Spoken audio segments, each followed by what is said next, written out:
ও মা, মা, এটা কি শাক কেটে রেখেছো গো? এটা এটা মেথি শাক।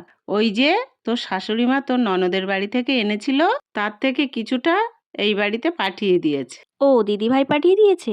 জানো মা, দিদিভাই বলে মেথি শাকের পরোটা খেতে খুব ভালো লাগে, তাহলে আজকে সেটাই বানাই। এটা তো নতুন কিছু, বানালে মন্দ হয় না। আজ প্রথমবার বানাচ্ছি মেথি শাকের পরোটা।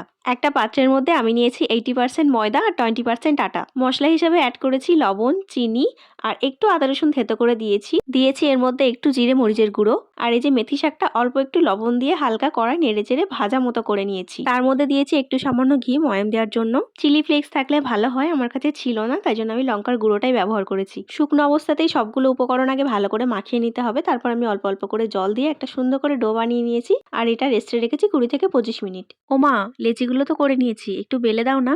কই দে দেখি, আমি বেলে দিচ্ছি। মা এদিকে পরোটাগুলো বেলতে থাকুক, আমি কড়াইতে তাওয়াটা বসিয়ে দিই। এতক্ষণে তাওয়াটা ভালো মতো গরম হয়ে গেছে। প্রথম কয়েকবার উল্টে পাল্টে রুটির মতো শুধুই সেঁকে নিয়েছি, তার মধ্যে আস্তে আস্তে দিয়েছি তেল।